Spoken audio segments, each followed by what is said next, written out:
Okay, I think we are live. Hello everyone, thank you for joining us today to celebrate the publication of All Her Little Lies, which is right there. Yay! And thank you so much to Lauren North and SB Leonard, who are my two lovely co-hosts today.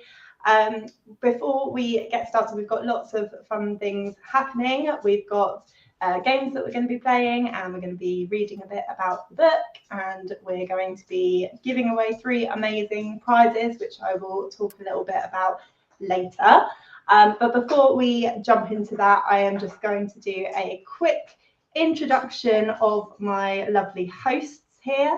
So as I said, we've got Lauren North with us and SB Leonard. Lauren, if you've watched any of my YouTube videos, you will know she was my mentor back when I was an aspiring author trying to get my very first book published. She massively helped me out. And then we've also got SB Leonard with us, who is another author who is represented by the amazing Emily Glenister at DHH Literary Agency. So we've got the same agent. So girls, if you could tell us a little bit about yourselves. Lauren, do you want to go first? Yeah, sure. I did not know I was going to do this. What can I tell you about myself? So I write psychological suspense / thrillers. And my latest book is All the Wicked Games. It came out in September. I am a massive workaholic. I have a family that I try and ignore as much as possible, and I spend most of my time writing. So I've got, I write as Lauren North, and I write as LC North. And my first LC North book is coming out in March, and it's called The Ugly Truth. And you can see the proof just there. I love mentoring and helping authors where I can. And it's been an absolute pleasure to work with you, Becca, and to see how amazing you are and read your amazing books. Oh, thank you so much. Sarah, do you want to tell us a little bit about you and your books? Yeah, hi everyone. I'm Sarah Leonard, writing under SV Leonard. I have published 2 books, and they're sort of modern crime. Very much the first one is sort of Agatha Christie, but set on a reality show. So a murder mystery, all happening live on a reality show, and that's called The Islanders. And then my second novel is called The Influencers, and it's about a sort of budding true crime blogger who attends the Influencer of the Year awards, and then someone gets murdered, and she thinks, great, I've got to solve it. I'm here, I've got to solve it. Really kind of modern takes on crime. I've been writing for several years now. My first novel, which I don't think will ever be published, my sort of first attempt, was a young adult fantasy, and that I found my true home in crime, and I love writing crime. So I'm so honored to be here. I absolutely love your writing, Becca, and congratulations on your book launch today. Thank you so much. And that's amazing. I didn't actually know that about you, Sarah, that you started with YA fantasy. I started with science fiction. So it's funny how... Wow. Yeah, really, really different. Well, brilliant. Thank you so much for joining me. So the first thing we're going to do is a little bit of a reading, but I did quickly want to mention the first prize that's going to be up for grabs tonight. And the reason I'm going to mention that now is because throughout the evening, the prizes that are going to be up for grabs, the way that you can win 2 of them is by listening to the reading that's coming up now, and then we will ask some questions about the reading, and it'll be a case of putting it into the comments as quickly as you can, and the first correct answer will win the prize. So that's the way to win 2 of the prizes. And then the other prize, the sort of grand prize, I'm going to call it, is, let me just bring up the slide. Do bear with me. Hopefully this can work. There we go. Giveaway number 1. So it's a signed paperback of The Girl Beyond the Gate, which is my debut novel. And then I'm also going to be giving away a signed All Her Little Lies book plate and a wood smoke fireside soy candle from Tiny Tin Candle Company. I thought it'd be really nice to do a candle that kind of smells like fireside and wood smoke, because on the cover of All Her Little Lies there is a fire pit, and it's kind of like a location that they are at right at the beginning of the novel and also right at the end of the novel. So I thought that tied in really nicely, and I like supporting small businesses. So in order to win this prize, what you need to do is you need to order All Her Little Lies, and you can order it in ebook, audiobook, or paperback. And if you've pre-ordered it, that's absolutely fine. You can still enter. And then what you need to do is just send me proof of purchase to my email address. So I'm going to hopefully be able to put it on screen. Oh, I don't know if that's showing up, but it's hello. Yes, it is showing up. It is? Oh, technology is amazing. You're amazing. hello@beccaday.com.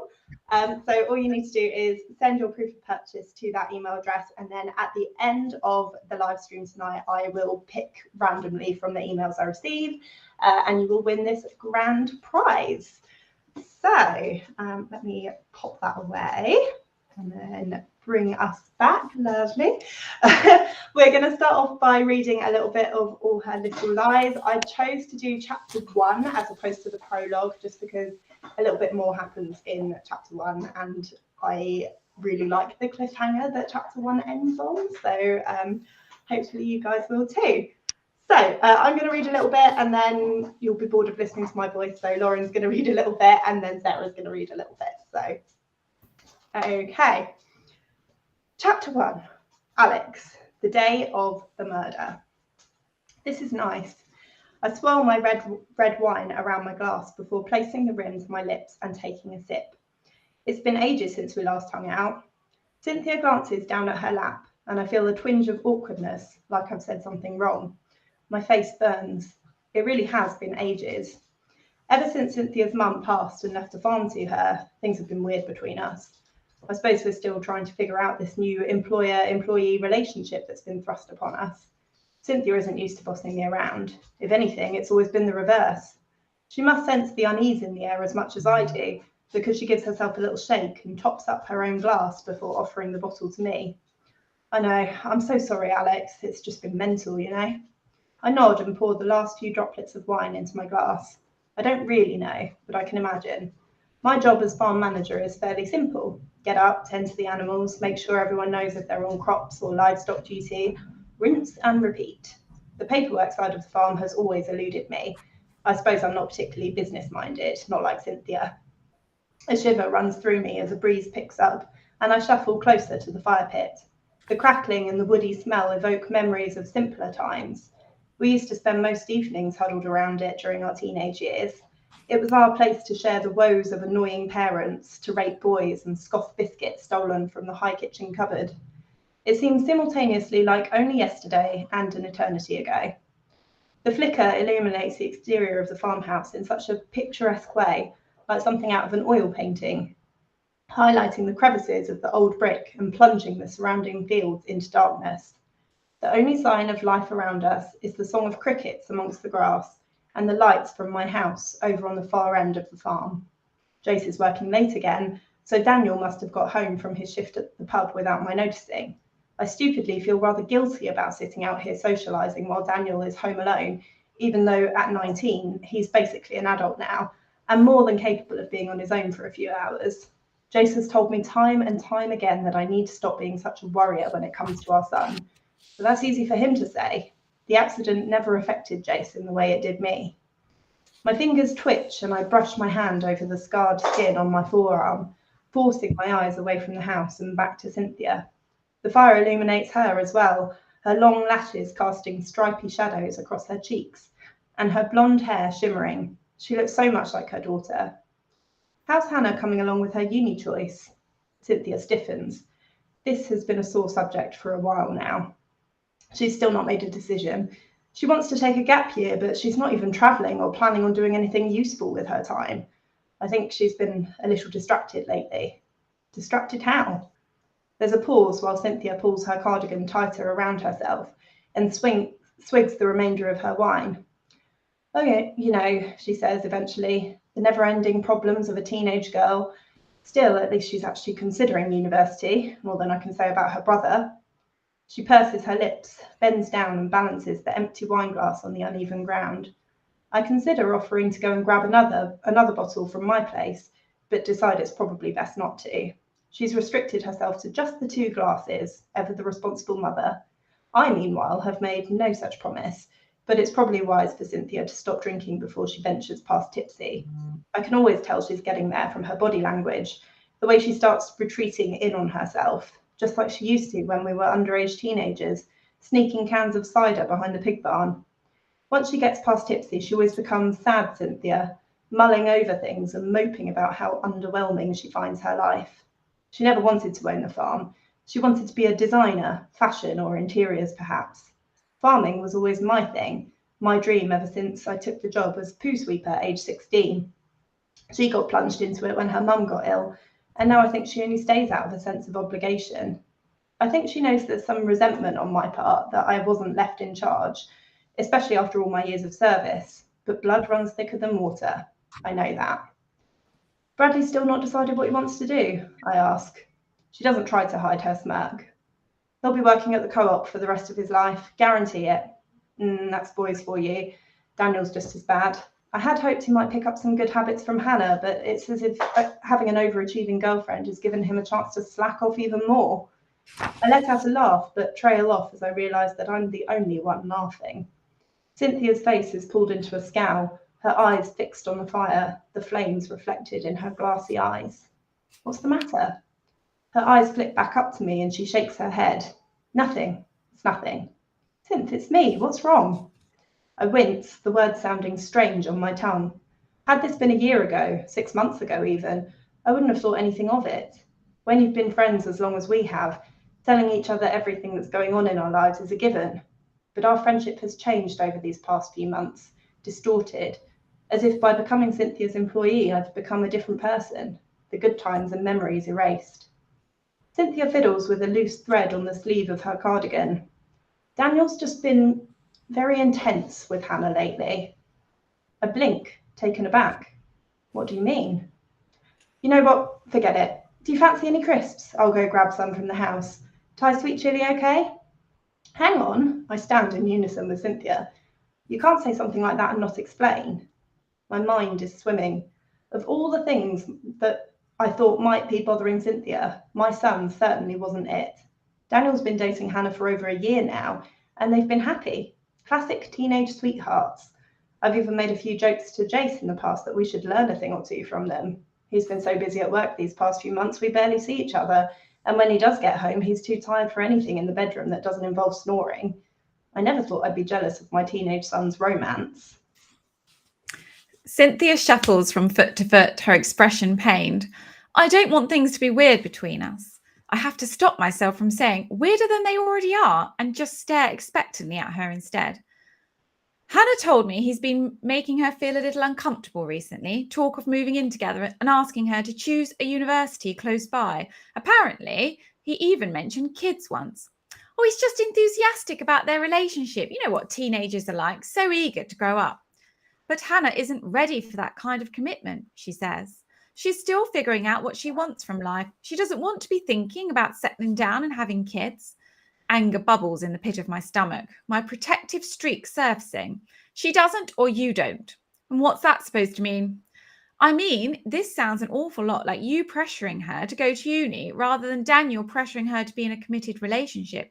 Every time I see them together, Hannah seems fine. We fall silent and our eyes lock onto each other. My heartbeat thuds in my ears as I wait to see who will speak first. It never occurred to me when Hannah and Daniel started dating that it might cause issues for Cynthia and me if they were to break up. But then again, I didn't think her becoming my boss would cause issues for us either. I thought we were stronger than that. After all these years. Cynthia sighs, a few strands of hair falling over her eyes. Look, I'm not trying to be a bitch. I'm worried about Daniel, if anything. What on earth are you talking about? Come on, Alex, you know exactly what I mean. I swallow hard. How dare she? How dare she throw it all back in my face like that? It's been 4 years and she knows how much of a trigger it is for me. For a long while, neither of us speaks, but I think she knows she's crossed a line. Eventually, I clear my throat, trying my hardest to push back the tears that are threatening to stream down my cheeks in ugly, snotty sobs. I should probably get back, I say, placing my own glass down on the ground and turning my back on Cynthia. Alex, please don't. Don't go, Alex. Her calls circle the farmland, disappearing into the night as I start trudging down the dirt path. Part of me desperately wants to look back to see if she's still there watching me walk away, but I don't. It's a fair old walk from the farmhouse to my home, 20 minutes at a casual stroll, probably about 15 with my angry strides. Ordinarily, I'd have taken the truck, but it's such a lovely night, one of those crisp summer nights where you can still feel the heat of the day sitting in the air, that I'd chosen to go by foot instead. Now, as I pass through the gate and lock it behind me, I'm regretting my choice. I just want to be home, to be with Daniel. Aside from anything, it's rather spooky walking alone at night with only the moon and the stars to light my way, even though I know these feels like the back of my hand. I quicken my pace, my temper dissipating with each step. I'll need to apologise to her for storming off tomorrow, if not for our friendship, for my job. I don't think she'd ever go as far as to dismiss me, certainly not over something as trivial as our kids going through a rough patch, but I can't be too careful. She's become unpredictable as of late. The stress is getting to her. Before I've even reached my front door, I hear it. The high-beamed ceiling of the converted barn that serves our home tends to amplify sounds. A door being shut with a little too much force can be reminiscent of an angry clap of thunder, but this is unmistakable. Smashing glass. In an instant, I'm through the front door, following the sounds of destruction up the stairs and into Daniel's room. The sight knocks the breath out of me. His desk chair is upside down on the wrong side of the room. The bits and bobs that usually sit gathering dust on his shelves are strewn across the carpet, and the handmade photo frame that Hannah gave him for their 6-month anniversary lies shattered to smithereens at his feet. What? My brain doesn't seem to want to connect with my mouth. It's been so long, nearly 2 years since he last did something like this. I'm not even sure I've fully registered what I'm seeing. Daniel doesn't speak, just stares at the frame, at the photo underneath the shards of glass. It's one of my favourite photos of him and Hannah, taken the day they visited the London dungeons. Daniel looks bloody terrified and Hannah is laughing wildly at him, but they always talk about that day as one of their best memories together. Daniel is shaking, his hands tightening into fists. Daniel, what happened? No reply. Please talk to me, darling. Finally, his eyes move from the photo to meet mine, the subtle movement causing the tears brimming at his eyelids to splash down his cheeks. Nothing more needs to be said. I take a step towards him, and he a step towards me, and then we pull each other into a hug. He's taller than me now, a strapping 19-year-old boy, so he has to stoop down to rest his forehead on my shoulder. He still needs his mummy, though. I stroke my hair and we go through the motions. 5 things you can see, I say. He resists at first, his muscles tensing beneath my embrace, but eventually takes a shaky breath and says, my bed, my desk, pot of pens, the windows, the wheat field outside. Good. I give him a squeeze. 4 things you can feel. My feet on the floor, my heart beating, your warmth, your hair tickling my nose. 3 things you can hear. Your breathing, the boiler, the pigs outside. 2 things you can smell. The smoke from the fire pit on your clothes. Your silly diffusers. I chuckle. He's always hated the floral scents I dot around the house. He refers to them as sneeze sticks. 1 thing you can taste. He pauses, thinking. Metallic. We stay like this for some time and eventually the sobs ease off. Do you want to talk about what happened, I say, and he moves away from me and shakes his head. No, Hannah's a bitch. Let's just leave it at that. I wince, but don't push the matter. I wish he'd talked to me more. He internalizes things. He always has done since he was small, but it becomes even more of an issue these past few years, and it scares the life out of me. You look nice today, he ventures, trying to change the subject. That top suits you. The one you wore yesterday made you look fat. He floods my cheeks and I look away from him. I don't think I'll ever get used to comments like that. I give myself a little shake and paste a smile onto my face. Have you eaten? Want some leftovers? Mum, will you just piss off and leave me alone? His words slice through me and I flinch, but I chew on the side of my cheek to stop myself from retorting. The remorse shows almost instantly on his face. Sorry, I didn't mean that. I'm fine, Mum, really. I'm sorry about the mess. I'll get it all cleaned up. You go and put your feet up. He nods at me, his way of trying to convince me that I really am okay to leave him, but something tells me I should stay. Then Jace's words repeat in my head. You'll end up pushing him away if you cling on too hard.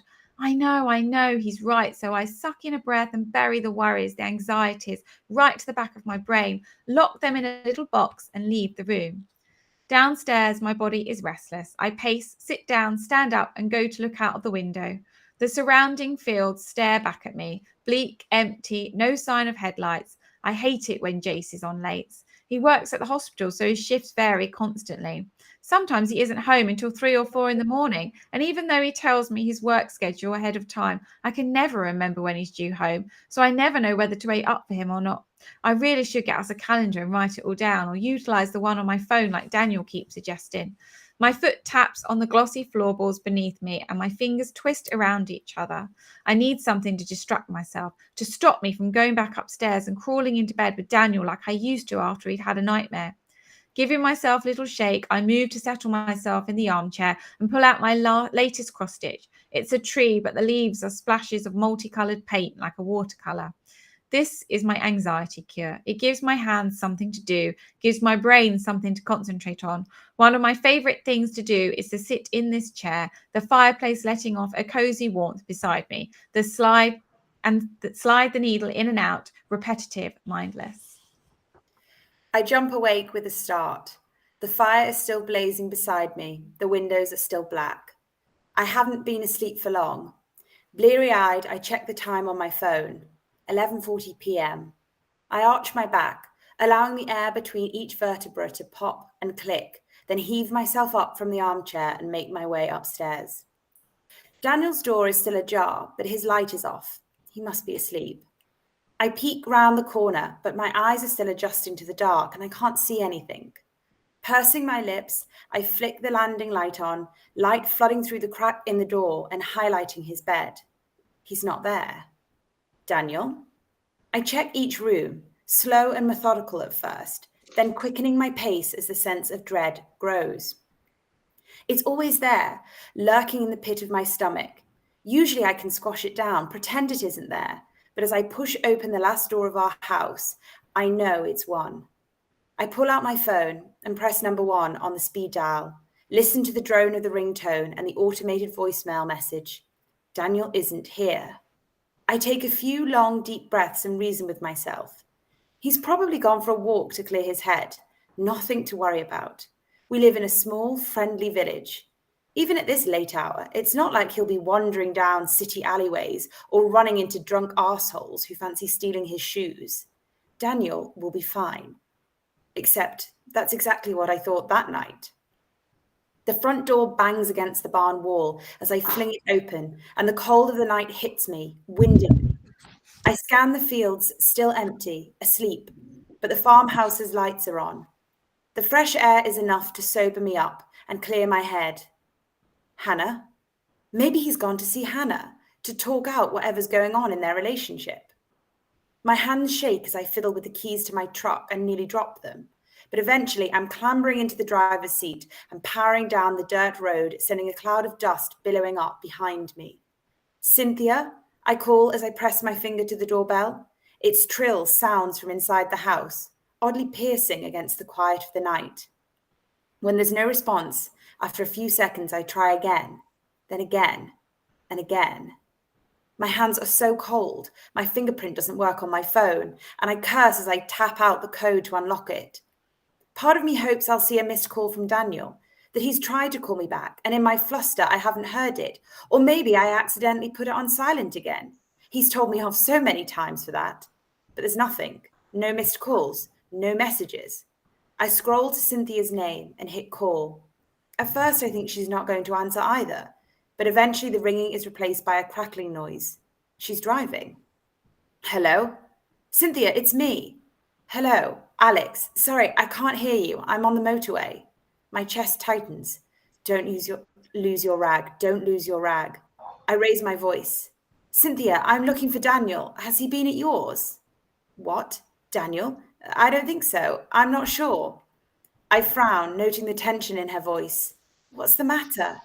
Nothing. Sorry, I'm picking Bradley up from a club. Didn't think to take money for a cab, obviously. Okay, what about Mark? Would he... Before I can even finish my sentence, she says, Mark's still on his work trip. Look, I'm sorry, Alex. I have to go. You know how much I hate coming out to rescue him like this. Always the same bloody story. I press my fingers to my forehead. I don't need to hear about her disappointment with her son. Not today. Not right now. Okay, don't worry. Bye. I end the call before she can start telling me the latest Bradley misdemeanor story. I don't know where to turn now. Daniel doesn't have many friends. Hannah has been his whole life for the last year and a half. I'm about to return to my truck and start aimlessly searching the nearby roads when a low creak sounds making me jump. I turn back to the house and frown. The front door is ajar, pushed open ever so slightly by the breeze of the night. Brushing an ashy tendril from my eyes, I take a step closer. Hannah? She's probably gone to sleep and just forgotten to lock up properly. I wouldn't put it past Daniel to sleep through incessant doorbell rings, but a sense of duty has me pushing the door further open and peeking inside. I've known the girl since she was a black and white blob on a scan photo. I owe it to her and her mother to make sure she's okay. Hannah, I call again. Are you there? Another thought. Perhaps Daniel is with Hannah after all. Maybe they've made up after their row, gone out together, left the lights on in their teenage obliviousness, and forgotten to check the door was closed properly. I pull my phone out again, this time scrolling to Hannah's number. The dialing tone sounds for a couple of seconds, and then some poppy auto-tune song starts, reverberating around the house. Her phone is here. So where is Hannah? I follow the tune down the hallway, past the old rickety staircase, into the living area, and suddenly I feel like I've been hit by an explosion shockwave, punched backwards right in the gut. My legs buckle beneath me, and I grip onto the back of the sofa for support. I stare, take in the sight before me, and scream.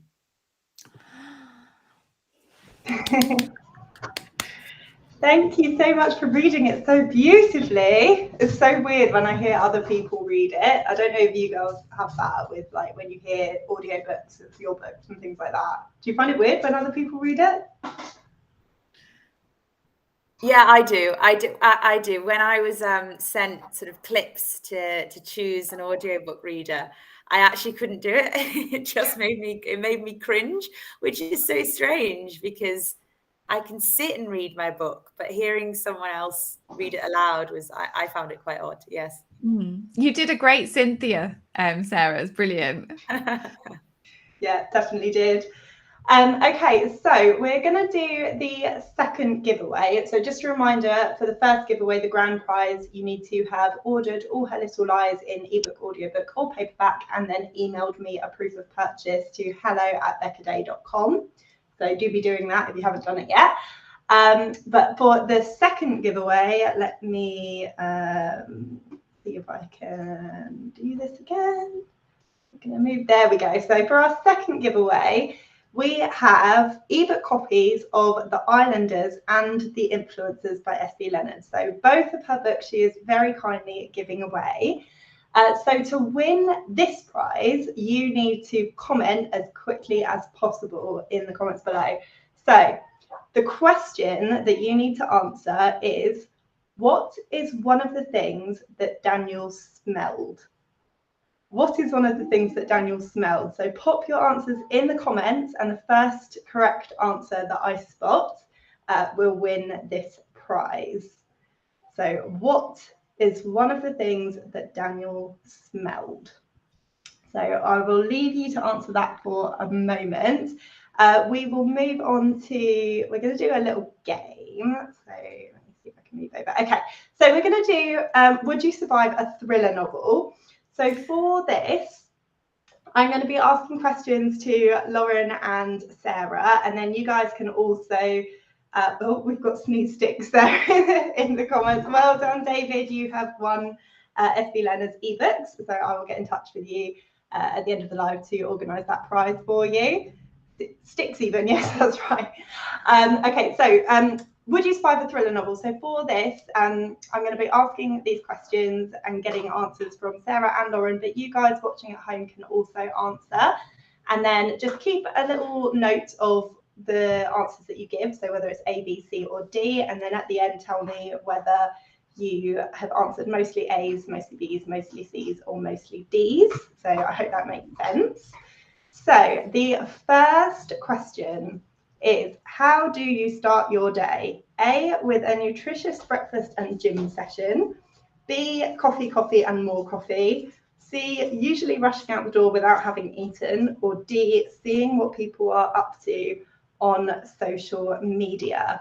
So answer this question, but do it honestly. Don't just think about what you would ideally do. Do an honest answer. Okay, so Lauren, let's go with you first. The second thing I do is A, which I have a healthy breakfast and go for a gym session. But first thing I do when I first wake up is coffee. So I'm B. Okay, and Sarah? So I'm a combination of B, C, and D. I'm usually rushing out the door because I thought I'd have 5 minutes to check my phone. But I always try, even if I am rushing, I will make myself a coffee, inevitably spill it over myself. So I'm going to have to go for B, because I will do that regardless of how late I already am. Okay, so 2 B's. I am also coffee. So, I might. We're all going to end up being serial killers, aren't we?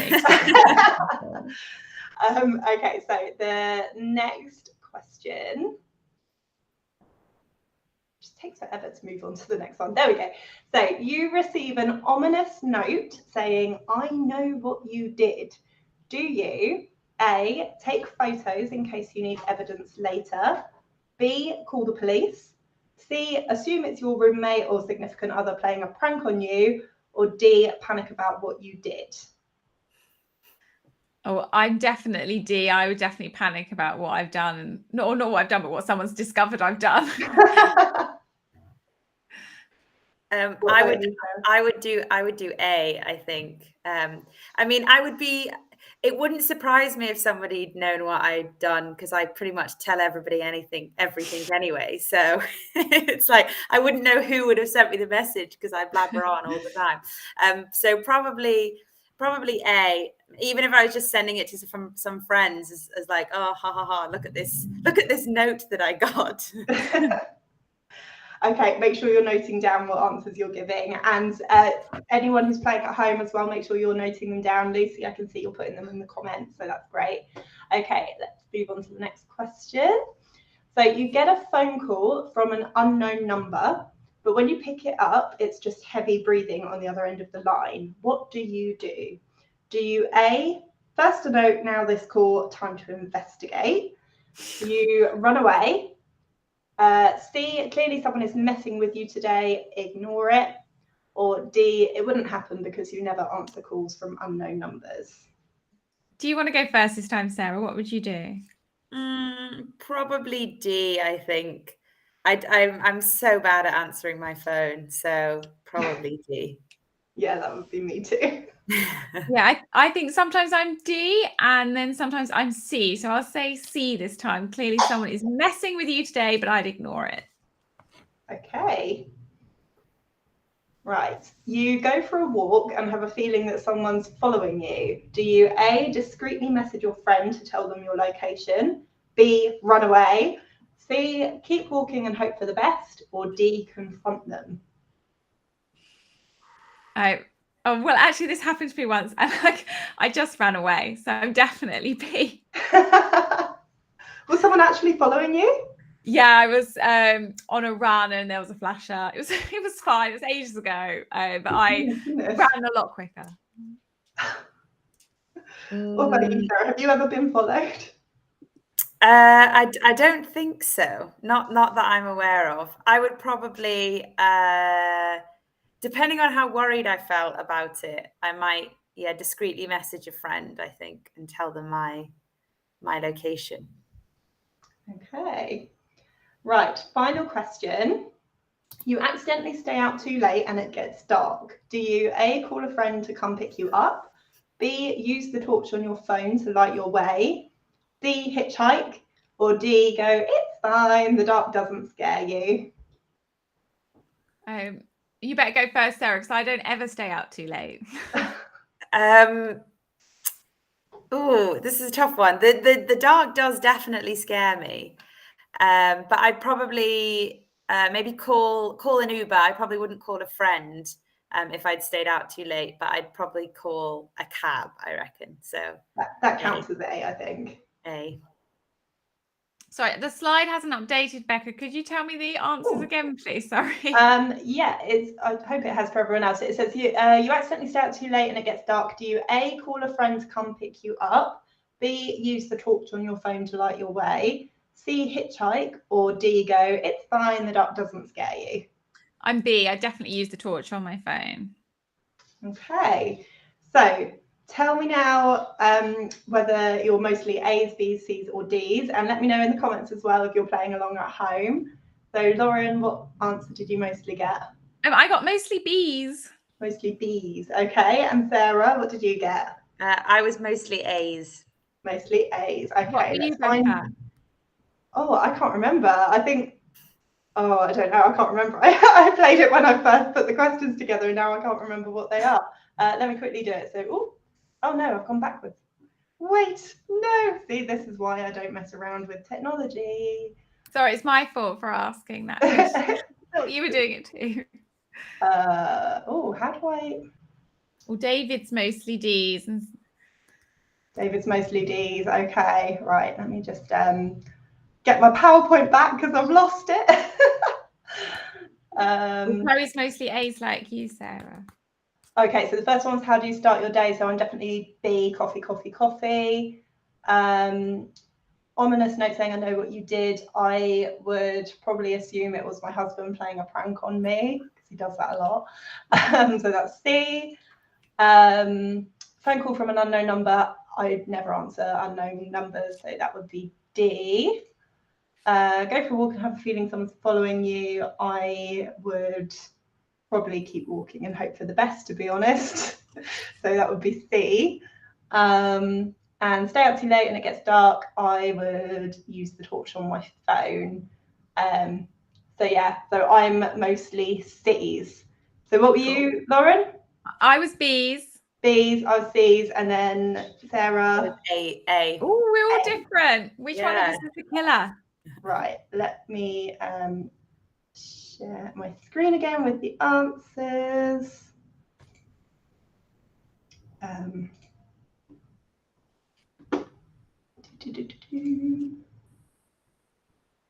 Oh my goodness. Lauren, don't ever make me go back on a PowerPoint Sorry, again. I'm so sorry. It was working so beautifully.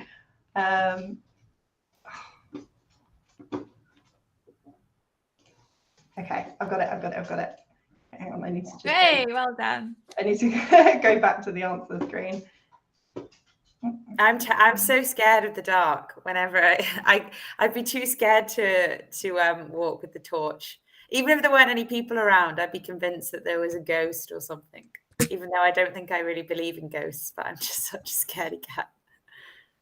Okay, so Sarah, you got mostly A's, so you'd not only survive a thriller, you'd be the hero. Oh, nice. Oh, I'm disappointed. And then you were mostly B's, weren't you, Lauren? Yeah, I survived, but with some limbs lost. Yeah, you survived, but might lose a few limbs in the process. And then I was mostly C, so I'd definitely be the first victim. Lucy, you were mostly D, so you'd be the killer. Yeah, and David was as well, I think. Yeah, David, you'd be the killer. You. Stay away from us. Chloe, you'd be the hero. Daniela, you would be, you'd lose a few limbs. Oh dear. Esme, you'd be the first victim along with me. It's okay. It's all fine. Okay, so let's go ahead to. So the lesson is to not dismiss the notes, because you said you'd think that people were playing a prank on you, or that you'll be okay in the dark. So always, good thought. If you're in a thriller novel, be more paranoid. Yeah, if you're in a thriller novel, then you definitely don't want to dismiss the notes. Okay, so the next giveaway is a signed paperback of all the Wicked Games by Lauren North, and I've read this book and it's amazing, so you would be very lucky to win this. So again, this is going to be a question related to the reading. So the question is, who does Alex speak to on the phone when she's looking for Daniel? So answer that question as quickly as you can in the comments. The first correct comment to see that's not David, because he's already won. But if there's another person who comments the first one to get the correct answer will win this prize. So who does Alex speak to on the phone when she's looking for Daniel? Okay. So while I'm waiting for the comments to come in with that, we're going to start with a little Q&A. So on Instagram, I did ask for questions from you guys, and you submitted some really good questions. So Lauren and Sarah are going to ask. Oh, David says he knows the answer. Oh, don't be so smug, David. Well, if no one else pops their comment on, then maybe David can get a second prize. But for now, I want to see if anyone else will get it. I keep losing my mouse. That's the reason it's taken me so long to come off of the PowerPoint. So moving on to a little Q&A. Do you guys want to start with the questions from Instagram? Yes, I'm up first. And my question is from Amber. And it is, where did the idea for All Her Little Lies come from? So I never really know where my ideas come from, actually. I get asked this quite a lot, and I never really have a good answer for it, because they just kind of appear in my head, and I end up picking the idea that I can't stop thinking about. And that it was the scene that sort of at the end of chapter 1 was what came into my head, was this woman discovering the body of someone and deciding what to do about it, and that scene just kind of stuck in my head. So yeah, that kind of there's no real rhyme or reason to where I get my ideas from. I don't know about you two, whether you've got like a go-to method for coming up with ideas, or do they just randomly appear? What you go first, Sarah, you answer this. So for my first one, which was the sort of reality TV one, I was just watching reality TV and thought, oh, wouldn't this be, a great place for, murder, and then it all being filmed and live streamed and so on. So that sort of came from that one. And then my second one, I wanted something that was a similar kind of mashup of like typical crime novel, but with a really modern sort of twist. So that took a bit of thinking about until I could get the mashup. And then the one that I'm working on at the moment is quite different. It's more psychological, like thriller, domestic suspense than the first two, are quite crimey. And that I had a setting and a hook linked together.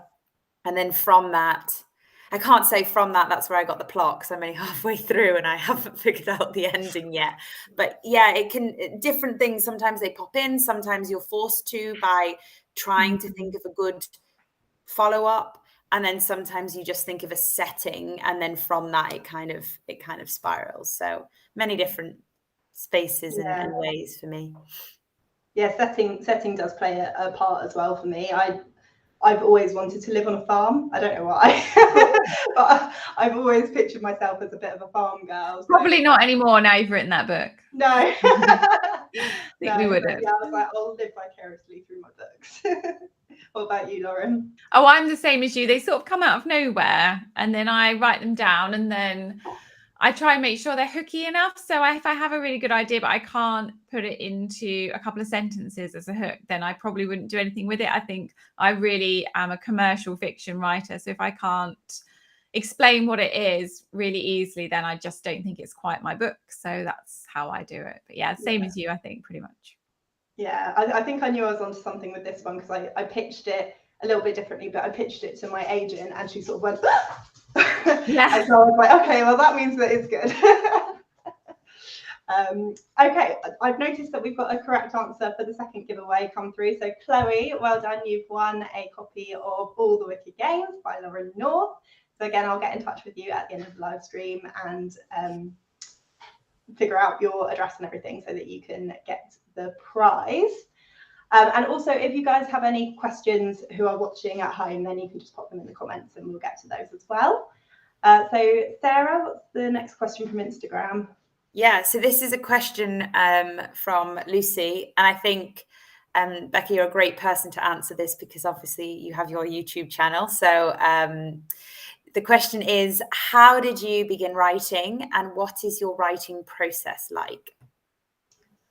So how did I begin writing? Well, I mean, I've kind of got the really sort of cliche thing of saying I've always wanted to be a writer, because when I was in primary school, I was writing stories, and I actually had one of my short stories at the time published in the school library. So that was my first experience of being a published author. But it's always been something that I've really wanted to do, and then I kind of took a break from it while I was at college and getting married and having kids, and then just randomly decided writing again one day and haven't stopped since. So yeah, it's kind of always been something that I've wanted to do. And what was the second part of that question? What is your writing process like? So, well, like I say, I start off with getting the ideas, and then I mull on them for a really long time, because I want to make sure that it's actually an idea worthy of a full book. Because some ideas I come up with, and then I'm like, they're more like short stories as opposed to full-length novels, and I can't think of a way to actually fill 90,000 words without just loads and loads of filler. So I spend a long time sort of thinking over in my head and thinking, is this actually a full-length novel? And once I've decided it is, and it's something that's good enough, I pitch it to my agent, and if she's happy, then I'll start writing. And my process has changed so much over the course of I'm writing my third book now, 3 books. The first one I plotted really, really well to begin with, and had it all chapter by chapter plotted out before I started writing. Second one, I plotted out the first, so All Her Little Lies, I plotted out the first half and then got stuck. And because I was on deadline, I didn't want the fact that I was stuck to stop me from writing. So I just started writing and then kind of pantsed the second half. And that was actually really freeing, and I really enjoyed that. And then, so for this current book, I've got a rough outline, rough ideas of what happens sort of along the way, but it's in no way outlined. So I'm just pretty much pantsing the whole thing. That's plantsting. Plantsting is where you're a bit of both. You're a plantster. Yeah, I'm a plantster indeed. That's a really good term for it. What about you girls? Are you plotters, pantsers, somewhere in between? Oh, I'm an extreme plotter. So I liking it to drawing a very detailed picture in the planning, which I then colour in for the writing. So I pretty much know exactly where I'm at all the way through. So I think I sit in the middle. So for my first 2, because they were sort of more procedural in terms of there was a murder at the beginning and then an investigation, that part came quite naturally, whereas the one I'm writing at the moment is multi-point of view, and it's mostly told it goes back in time until we get to the point, so it's quite different. And because there's so many characters, I'm trying to look at a kind of plotting sheet template, 3-act structure and so on, and it sort of fits, but it's quite different than so I'll plot a little bit, then write a little bit, then come back and do a bit more plotting, because sometimes I have maybe this is the same for you, Lauren, because you sit and you plot the whole thing, but you sometimes need a bit of time for it to marinate before you can plot to the end. So I'll use that time to write some of the chapters that I've kind of already plotted while the rest is marinating, I guess. So yeah, I don't know, different every time, I think. Yeah, it's always funny when people are like, oh, I completely guessed the ending in chapter 4. And you're like, well, actually, when I wrote chapter 4, I didn't have a clue what was going to happen at the end. So I don't know how you guessed that. So yeah, that does sound exactly like what I'm doing with this one. I'm like, I'm just feeling my way through it. I'll write and then I'll figure it out later. It's all good. So my next question is from Ed, and it's, how do you deal with writer's block? Oh God, I don't. Every single time I've tried writing a book, including the sci-fi that I wrote before I wrote my debut novel, I've hit writer's block at about 20,000 words, and I just stop. It's terrible, and I just won't write for a really long time because I just can't figure out a way to get past it. And it's not even like I don't know what happens next. I just have like this weird creative block. I think it's just because I'm like, I've written so much and there's still so much left to go. But yeah, I don't really have any good advice for getting past writer's block. I think reading is the best way for me to get past it. Is I start reading other people, and then that kind of triggers some ideas for me, and it sort of re-inspires me. And also the shower is a really good one. If I just stand in the shower and think, that usually gets me going again. What about you? Do you want to take this one, Sarah? Yeah, I don't know if I've I usually would deal with like a block in the plot more than necessarily the writing, because if I know where I'm going, then I don't need to stop. So when I'm blocked with the plot, it might be that I'm such a collaborative person that I would always just message someone and say, hey, I'm thinking about this. What do you think, to help me get through it? And then once I've got an idea, or even if I think a strand isn't working, I think just write it, and then you can come back and you can fix it. So I don't have a block with writing. I have a block with the actual plot and where the story is going. And that's where I stumble the most, I think. And then I just call on people and ask their opinion to get over it. Oh, that's a good idea. Yeah. So I don't use the word writer's block, and I just pretend it doesn't exist, and therefore I can't have it. It's not a real thing. So I, because I'm a planner and I have all the scenes that I'm going to write written down. If I ever get to a point where I'm like, oh, I've had enough of this scene, I just will jump ahead to a really fun scene or a really fun bit of dialogue. And then the next day we'll go back to where I was before. So it doesn't exist to me. There is no such thing. Do you ever get blocked when you're doing your planning though? Because you're such a big planner. That's where the blocks that pantsers or writers might, does it all flow out? How do you get it? How do you get it so detailed? I do like a post-it method. So I cover a wall with post-its, and I probably don't plan it out until I've got it quite set in my head. So I take quite a long time to think about it first. And then by the time I come to sitting down, I'm like, here it is. I mean, I might just put something bad happens. Bam, there's my post-it for that. And then it will fill in eventually. So there's lots of hot placeholders, but there's no stopping. It's just full steam ahead always. So, which is probably a bit extreme. So. No, that's a good way to be. I think next time I get blocked, I might message you, Lauren, and be like, yeah, well, you're just very lucky to have a husband who doesn't mind you having the hot water on enough to have a nice long shower. I get nagged. Why are you in the shower for so long? I'm going to use that creative flow. Absolutely. This is a question from Kelly. What are you currently working on? So I won't share the title just yet because it hasn't been approved by my publishers. But the novel I'm currently working on is, I haven't got a pitch for it yet. It's 3 women who did something very naughty 5 years ago and thought they'd gotten away with it. And then 5 years later, a true crime YouTuber decides to start investigating their case, and all the secrets start flooding back out, and they're not very happy about it.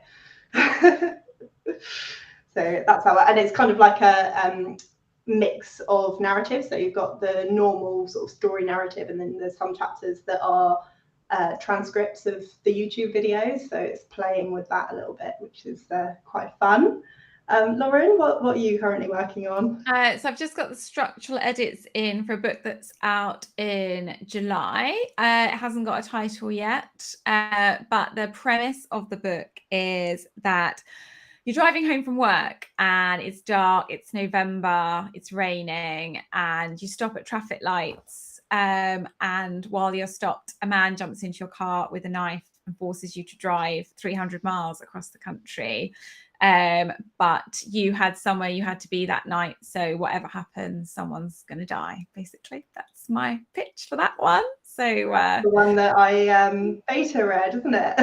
Oh yes, you did. Yeah, the title's changing. Yeah, it was called "Someone Will Die," but apparently that was a bit too dramatic. I really like that title. Yeah, but it was just too Simon Koenig. So, which is true, it is very much, and he's a really talented author. So I didn't mind, but that's not my genre actually. So yeah, we're going something a lot like The Mother's Worry, or something more like that. It's very good. I read a very early version of it. Thank you. I forgot you did that. Thank you so much. Your thoughts are so helpful. What about you, Sarah? What are you working on at the moment? So I'm working on it's a domestic suspense, but it's set in the sort of political sphere. So kind of like Anatomy of a Scandal style novel. So that's all I'm gonna say at the moment. Mainly because I'm only 25,000 words in, and I did an interview about 6 months ago where I talked about a book that I was working on, and now I stopped at 40,000. Oh yeah, that happens a lot. Yeah. So yeah. Oh, I'm enjoying it. It's fun. It's great fun. It's great fun to exciting. To write at the moment. Very timely as well. Yes, yeah. Oh God, don't get me started. No, we won't go down that route today. So my question then is from Amy, and it's: do you have any advice for aspiring writers? I have an idea for a novel, but I have no idea where to start. Oh, okay. Well, I mean, that's kind of a two-part question. If you don't know where to start, I would say just start. Don't try and think about it too much, because you'll end up just thinking about it, and you'll never actually get to writing. So you can get there's some really good craft books like Save the Cat Writes the Novel. If you're not 100% sure how to sort of craft a story and put it all together, that's a really good one for giving you kind of getting the ideas flowing. So I definitely recommend that book. And then in general, advice for aspiring authors. I was thinking about this the other day, and I think the number one thing I would say is to make friends in writing, make friends with other aspiring authors, make friends with already published authors, and just be really nice. Because I feel like the most helpful thing to me has been having other authors around to sort of help me out and cheer me on, and just making everything a little bit easier for me. So I think that's my number one thing, is to try and make friends with other authors. What about you guys? What's your top tips? So I would agree. So I think Save the Cat's a great place to start. I don't know what kind of point sort of Amy you are in terms of your idea, but I think the great thing about Save the Cat, although when you get more used to writing you might not even look at it anymore, I think understanding story structure, the importance of characters with flaws and how they develop, and seeing how they can be applied to so many stories is a really great way of kind of lifting the hood on writing. So yeah, it's a really interesting read, and coupled with that, Becca's got a YouTube channel where she talks about writing, and I'm so sorry. It's my husband. I said he plays lots of pranks on me. This is one of them.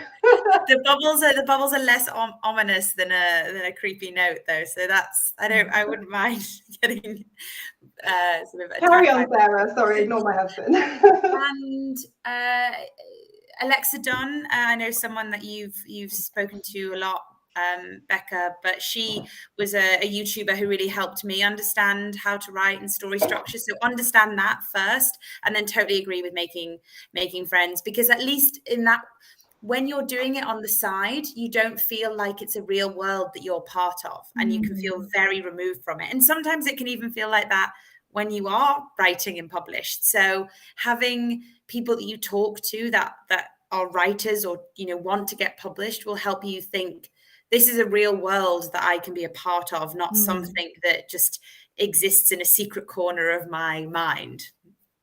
Yeah. Oh, that's really good advice for both of you. I don't really have much to add, except as well as Becca's amazing YouTube channel, I would say listen to podcasts, because I think there's loads of really amazing writing podcasts out there. The Honest Authors is really good. I have a podcast with Leslie Cara called In Suspense, and we talk a lot about books and thrillers and writing. So there's just so many great resources out there to get you in the right mindset, but it can be a bit daunting. So I think fundamentally open up a Word document and start putting words on a page, and don't compare anything you write to a finished book that you're reading, because even like the first draft of any of our books will be rubbish compared to like a final draft. There's so much support you get from editors and agents that polish it, I think. So just write words on a page. Yeah, words on paper can be improved. Yes, exactly. That blank page, can't do anything with that. Yeah. Is it yours, Sarah? Yeah, No, mine. Sarah's So I've going got up. a question from Dominic. What are you currently reading? So I made the decision / possibly mistake of joining NetGalley. So I am currently reading an early draft of The Nurse's Secrets by Liz Lawler. And I'm only like 3 chapters in, but I'm very much enjoying it. So I'm not sure when it actually comes out, but I would definitely recommend reading it once it does come out, assuming it ends well. What about you guys? What are you reading at the moment? I just finished the other day The Things We Do to Our Friends by Heather Darwent, and that's out in January, and it is superb. It's one of those stories about someone trying to reinvent themselves, going off to university and meeting like a really rich group of friends, and it is just so different and so beautifully written. The main character's voice is like nothing I've read before. It's so superb. So I'm recommended that. I'm just about to start another book called Her by Mira Shah, which I'm really excited about. Lots of people are talking about that. Have you read it, Becca? Yeah. I'm so excited to start. Oh, you read it? I'm so behind. I only just got approved, to be fair. So really looking forward to that. So good. I would share it a copy, but it's upstairs by my bed waiting for me to go there. What about you, Sarah? I've got The Things We Do to Our Friends as well, because Heather, Becca, and I all have the same agent. Oh, I didn't know she was with Emma. Yeah, we've got. And I just read Her by Mira Shah, which I absolutely loved. She's not with Emily as well, is she? No, she's not. I was going to say Emily represents. But I have, there are just so many good books on NetGalley at the moment. I have requested like so many, and each time I don't think I'm going to get approved, and then I get approved and my kind of reviewing rating is just going down and down and down. Yeah. But actually I've done something I've never done before, and I've paused all of my NetGalley ones just for the lead up to Halloween, and I'm reading a book called Hex Appeal, which is kind of a witchy rom-com, which I'm really, because I read Cackle by Rachel Harrison, which was a book about witchy friendships, and it got me such in the mood for Halloween. I was like, right, I've got to do it again. So I kind of bought this one, and it's Hex Appeal, which I thought was quite funny, and I'm really enjoying it. It's fun, great fun. Nice. I sometimes wonder if I should read other genres. Like, I know I should read other genres, but I always feel really guilty with all the books that I'm supposed to have read. Like, I've promised that I'll read them and review them, and I've just got a never-ending TBR of thrillers that I'm like, I don't have time to read any other genre. I know. Sometimes it's a nice palate cleanser, though, I think. And NetGalley audio, I'm obsessed with. I was listening to Babel. I've heard some things that it's not that great, so I've not done it, because what I was just about to say, Becca, is that I listen to other genres. So I'm listening to an amazing historical fiction book by Louise Fine called People Like Us, which is really brilliant. So yeah, I like to listen to romance and historical fiction and women's fiction, and then I read the thrillers normally. So. Oh, that's a good idea. I might start doing that. Yeah. So I've got my final question is from me. Which is when you have more than one idea, how do you decide which one to go with, and how much do you involve your agent and editor in the decision versus making a decision based on your gut feeling? Well, so deciding on, because I've always got like a million and one ideas going around in my head, and I tend to note them all down on my phone.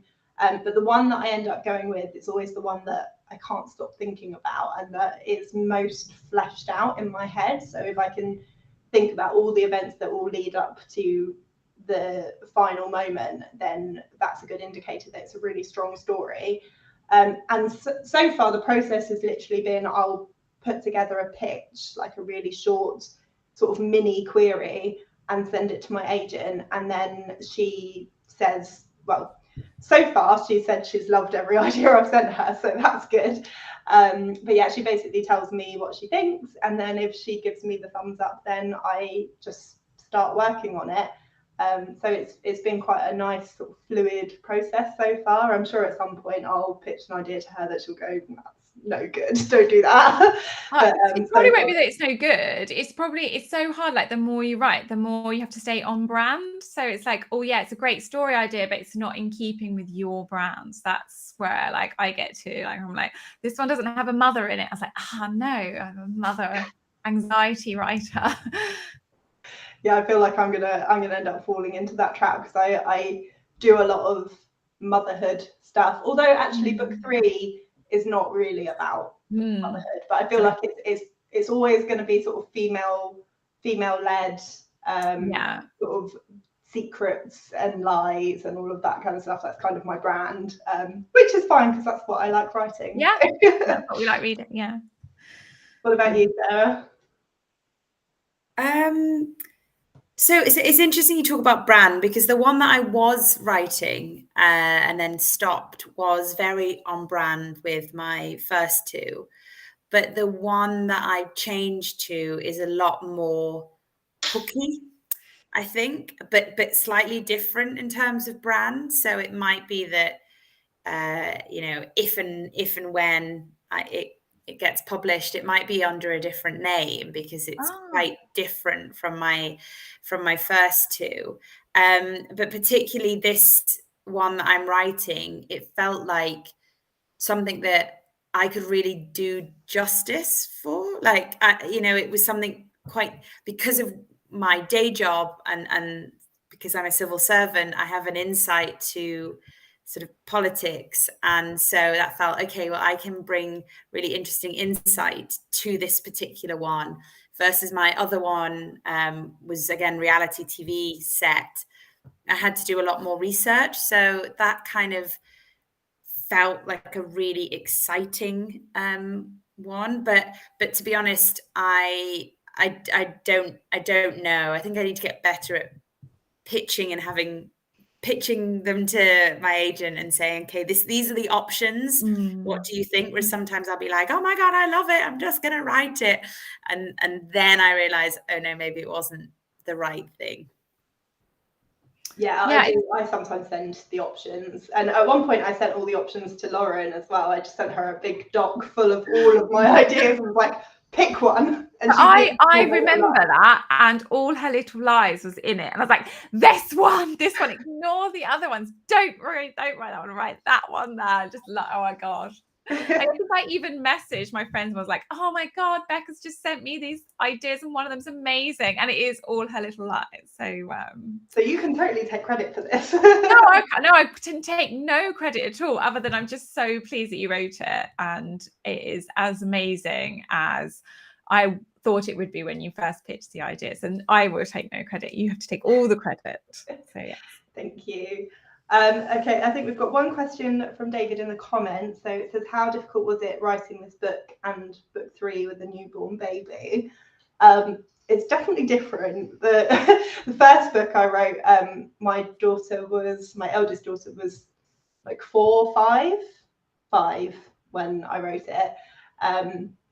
So it was a lot easier because she was very much in like her schedule. She was sleeping through the night. Often she'd sleep through till like 7:30, and then I'd get writing time in the morning. So it was a lot more manageable. This is very, very different writing with a newborn. Luckily, All Her Little Lies, I'd written over half of it by the time I had her.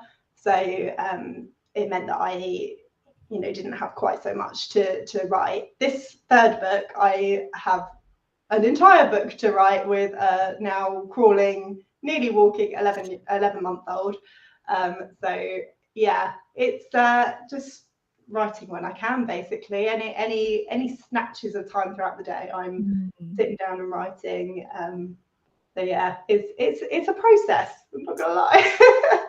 I think when I was in lockdown and had to homeschool my kids, I stopped feeling so precious about when I could write. So nothing had to be perfect. It was like, this is 20 minutes and this is where I'm going to write. And it sounds like that's where you're at now. Like there's no, I have to have a coffee and I have to have like the right clothes on and I have to be in the right headspace. It's just like, this is my 20 minutes. I will write in it. So I think that's really good. I think you take that with you.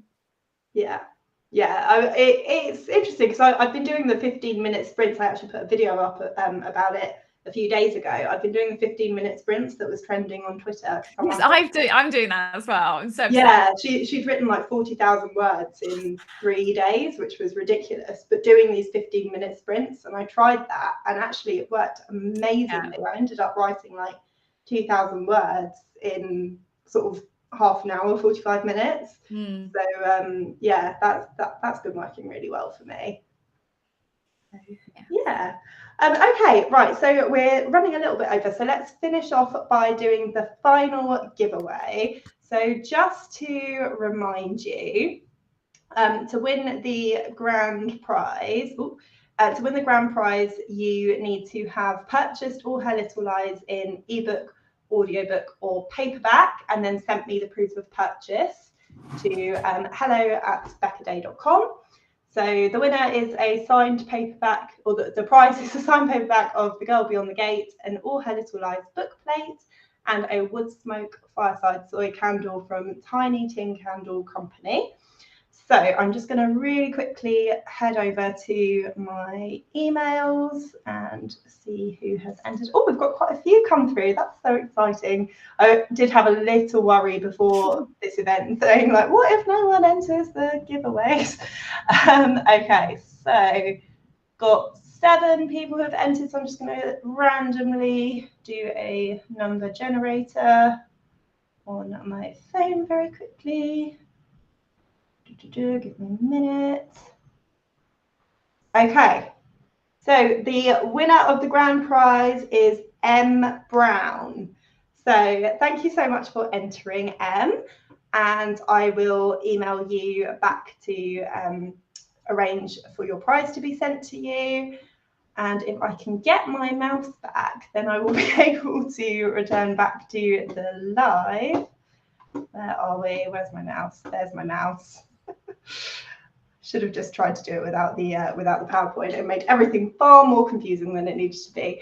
So thank you so much for joining me today. I hope everyone watching enjoyed, and I hope you girls enjoyed as well. Thank you so much for coming on live with me and doing such amazing reading. And big thank you to shouting out to your books as well. I will leave links down below to all of your books, and if you've won any of the prizes tonight, I will be getting in touch with you this evening to make sure you get your prizes.